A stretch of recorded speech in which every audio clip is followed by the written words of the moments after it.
আমি মন থেকে নবীজিকে ভালোবেসেছি। আমি মন থেকে নবীজিকে ভালোবেসেছি। নবীজির প্রেমের মালা, নবীজির প্রেমের মালা গলায় পরেছি। আমি নবীজিকে মনে প্রাণে ভালোবেসেছি। নবীর দিনের প্রতি আসক্ত হয়েছি। আমি নবীজিকে মন থেকে ভালোবেসেছি। আমি নবীজিকে মন থেকে ভালোবেসেছি। সুন্নাত নয় শুধু, সুন্নাত নয় শুধু, দাওয়াতের মেহমান। সুন্নাত নয় শুধু, খাওয়া শেষে মধু পান। আরো কিছু সুন্নাত, আরো কিছু সুন্নাত আছে, তাতে মানো কি? মানলেও তা মান ইউদ্লিল্লাহু ফালা হাদিয়া লাহু ওয়া নাশহাদু আন লা ইলাহা ইল্লাল্লাহু ওয়াহদাহু লা শারীকা লাহু ওয়া লা নিদ্দা লাহু ওয়া লা মিথলা লাহু ونشهد أن سيدنا ومولانا محمدا عبده ورسوله وداعيا إلى الله بإذنه وسراجا وقمرا منيرا. أما بعد فأعوذ بالله من الشيطان الرجيم. لقد كان لكم في رسول الله أسوة حسنة. وقال تعالى في كلامه المجيد والفرقانه الحميد: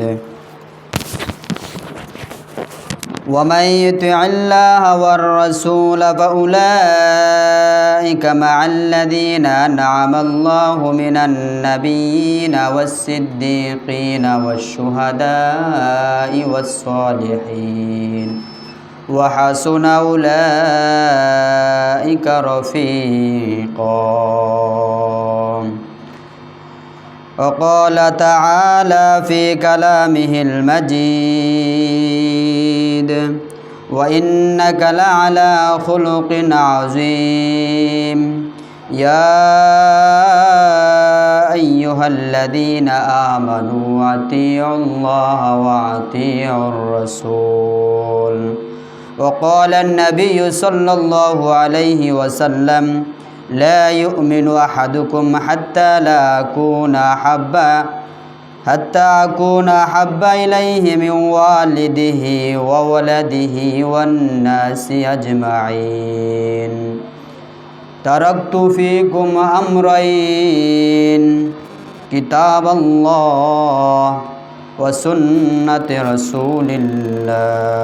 রবিউল আউয়াল মাস 2024 শেষ সপ্তাহে মসজিদে আসার, দিনে কিছু কথাবার্তা শোনার এবং তলেবে আলেম ছাত্র হওয়ার, বলার এবং আমল করার নিয়তে বোঝার তৌফিক দান করো কমা আলাইনা ইল্লাল বালাগ।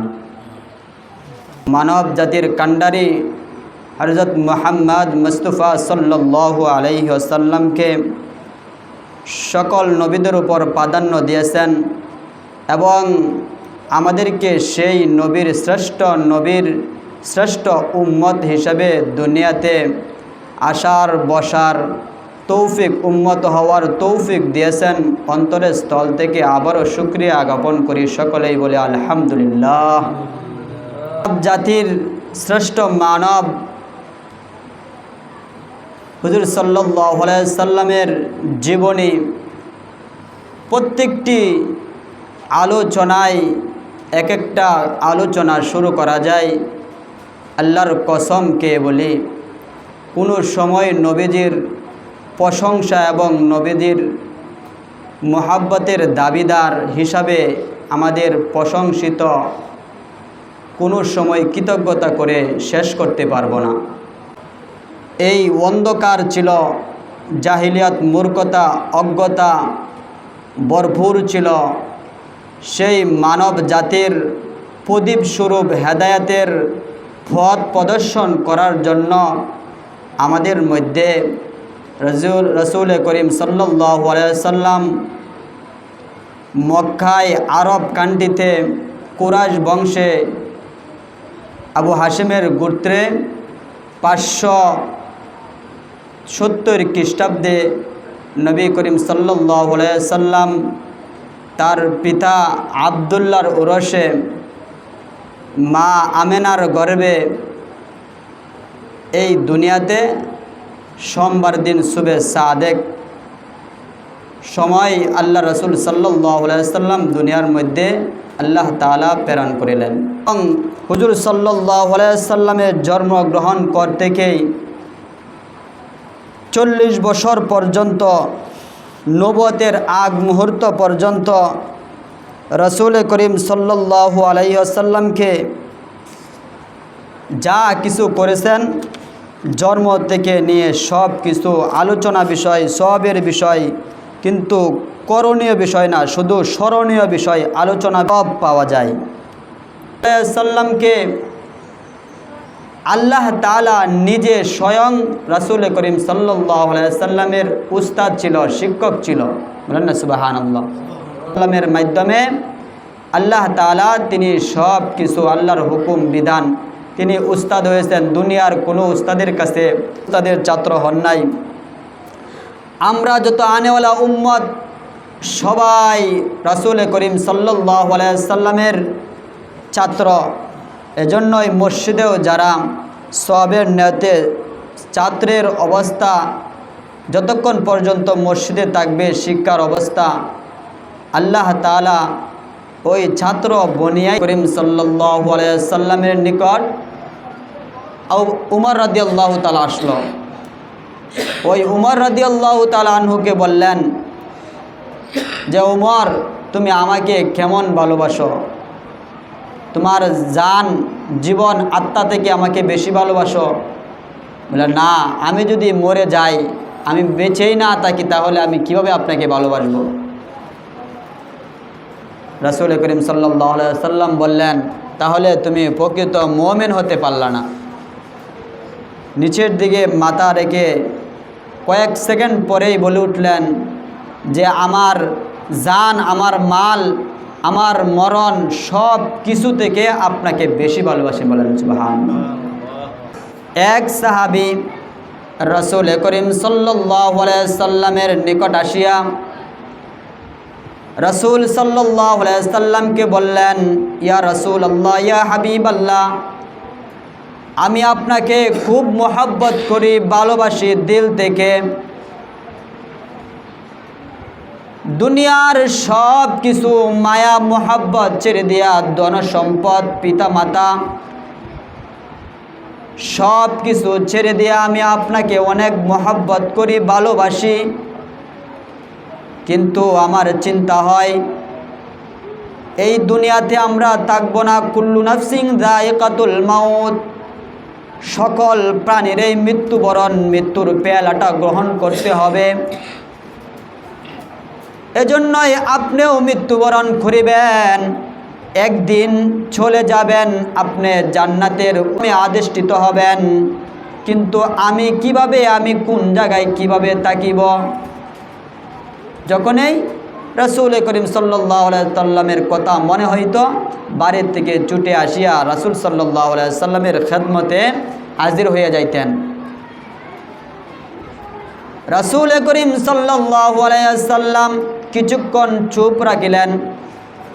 চুপ তাকিয়া যে আয়াতটুকু নাজিল হইল তৎক্ষণাৎ কর্ণধারে হযরত জিবরাইল আলাইহিস সালাম ডাক দিয়া বললেন, মাইয়ুতি'আল্লাহ ওয়া রাসূলাহু ওয়ার রাসূল ফাউলাইকা মা'আল্লাযীনা আন'আমাল্লাহু আলাইহিম। আনআমাল্লাহু আলাইহিম মিনান নাবিয়িনা ওয়াস-সিদ্দীকিনা ওয়াশ-শুহাদা'i ওয়াস-সালিহিন ওয়া হাসুনা উলাইকা রাফীকা। মান ইউতি'আল্লাহ, যে আমারকে ভালোবাসবে, আমার সুন্নতের উপর চলবে। মান আহাব্বা সুন্নতি ফাকাদ আহাব্বানি ওয়া মান আহাব্বানি কানা মাই ফিল জান্নাহ। যার সাথে যার মহাব্বত, তার সাথে তার কিয়ামত। রাসূল করিম সাল্লাল্লাহু আলাইহি সাল্লামের উপর যে আয়াতটুকু নাজিল হয়েছে, যে আয়াত আপনাদের সম্মুখে তেলাওয়াত করলাম, মাইয়াতু আল্লাহ ওয়া রাসূলা ওয়ার রাসূলা ফাউলাইকা আল্লাযীনা আনআমাল্লাহ, যে আমার এবং আল্লাহ তাআলার আনুগত্য করিবে, ইতাআত করিবে, অনুকরণ করিবে, সে যেন আল্লাহর আনুগত্য করিল। ফাউলাইকা মাআল্লাযীনা আনআমাল্লাহ, তাদের উপর আল্লাহর নিয়ামত, তাদের উপর আল্লাহর গুসা না, আল্লাহর রাগ নয়, তাদের উপর হইল আল্লাহ তাআলার পক্ষ থেকে অসীম নিয়ামত। সূরা ফাতিহার মধ্যে আমরা পড়ে আসছি, প্রতিদিন 5 বার নামাজের মধ্যে আমরা পড়ি, সিরাতাল্লাযীনা আনআমতা আলাইহিম গায়রিল মাগদুবি আলাইহিম ওয়ালাদ-দাল্লিন।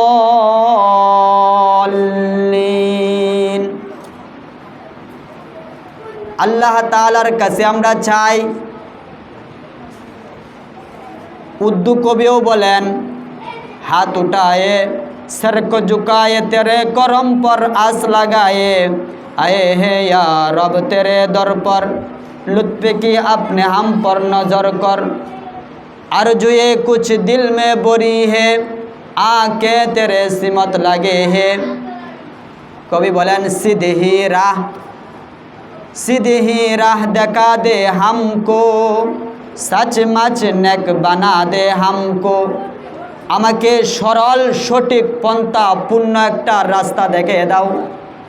কবি বলেন, সরল সঠিক রাস্তা দেখিয়ে দেন, যে রাস্তা দিয়ে আমি মঞ্জিলে মকসুদ জান্নাতের অধিবাসী হতে পারি। জান্নাতের কবিতা আমরা পড়ে আসছিলাম, যে এমন একটা সরল সঠিক পন্থা রাস্তা আমাদের দাও গো বলি, এমন একটা রাস্তা আমাদেরকে দেখিয়ে দাও, যে রাস্তা আমাদেরকে মঞ্জিলে মকসুদ পর্যন্ত পৌঁছতে পারি। ওই আয়াতের তাফসির সিরাতাল্লাযীনা আনআমতা আলাইহিম, যে সরল সঠিক পন্থা আমাদেরকে একটি রাস্তা আল্লাহ তাআলা দেখিয়ে দেন, যে রাস্তা যেন আমরা উঠিয়া জান্নাতের, আমরা তো জান্নাতের যাত্রী, যেন জান্নাতে আমরা যাইতে পারি। রাসূল করিম সাল্লাল্লাহু আলাইহি সাল্লাম যে মুহাব্বত করবে, ভালোবাসবে, মান ইউতিল্লাহ ওয়া রাসূলা ফাউলাইকা মাআল্লাযীনা ওয়ার রাসূলা ফাউলাইকা মাআল্লাযীনা আনআমাল্লাহ।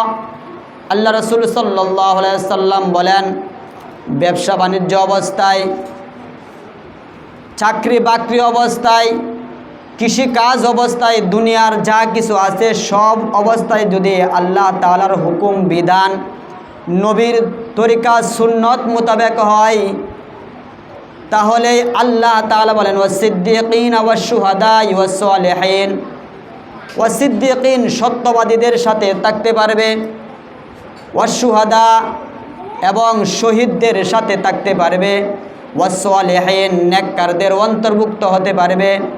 উলাইকা হুমুর রফিকা, আল্লাহ তাআলার অন্তরঙ্গ বন্ধু, এবং আল্লাহ তাআলাও ভালোবাসবেন। হযরত আলী রাদিয়াল্লাহু তাআলা আনহুকে জিজ্ঞাসা করলেন এক সাহাবী, ও আলী কাল্লামাল্লাহু, আপনি মুহাম্মদ মুস্তাফা সাল্লাল্লাহু আলাইহি ওয়াসাল্লামকে কি পরিমাণ ভালোবাসেন, কি রূপ ভালোবাসেন, মোহাব্বত করেন?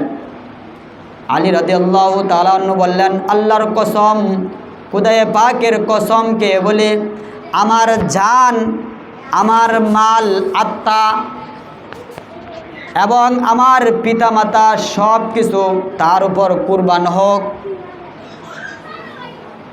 সব কিছু থেকে আমি বেশি মহব্বত করি। এমনকি তৃষ্ণার্ত অবস্থায় গরমের দিনে ঠান্ডা পানির চেয়েও অধিক কঠিন অবস্থাতেও আমি এর চেয়ে বেশি মহব্বত করি আল্লাহ রাসূল সাল্লাল্লাহু আলাইহি সাল্লাম। এজন্যই মহব্বত করবা, ভালোবাসবা। আনেওয়ালা উম্মতরা কিয়ামত পর্যন্তই আমাকে ভালোবাসতে হবে। আর হযরত ওমর রাদিয়াল্লাহু তাআলা আনহু হুজুর সাল্লাল্লাহু আলাইহি সাল্লামের কাছে বসা ছিল। তখন আমাদের বড় বড় 4 আসমানি কিতাব তৌরাত, জাবুর, ইনজিল, কোরআন 4 নবীর উপর নাজিল হয়েছে। মূসা আলাইহিস সালামের উপর তাওরাত নাজিল হয়েছিল। মূসা আলাইহি ওয়াসাল্লামের তাওরাতকে ওমর রাদিয়াল্লাহু তাআলা আনহু কুলিয়া করতে শুরু করল। ওই মজলিসের মধ্যে হযরত আবু বকর সিদ্দিক রাদিয়াল্লাহু তাআলা আনহু ছিল।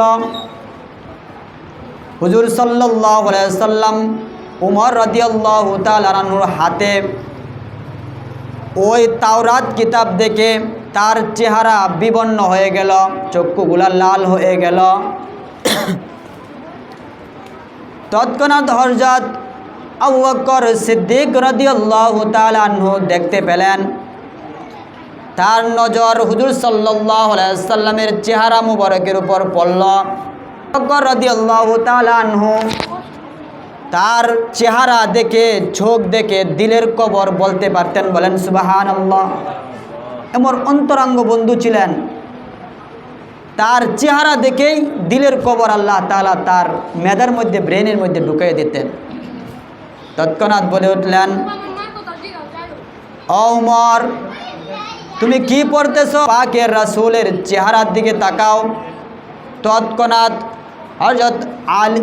হযরত ওমর রাদিয়াল্লাহু তাআলা আনহু ওই তাওরাতকে রেখে দিয়ে রাসূল করিম সাল্লাল্লাহু আলাইহি সাল্লামকে বলে উঠলেন, রাদিতু বিল্লাহি রাব্বাও, রাদিতু বিল্লাহি রাব্বাও ওয়া বিল ইসলামি দীনান ওয়া বি মুহাম্মাদিন সাল্লাল্লাহু আলাইহি ওয়াসাল্লাম।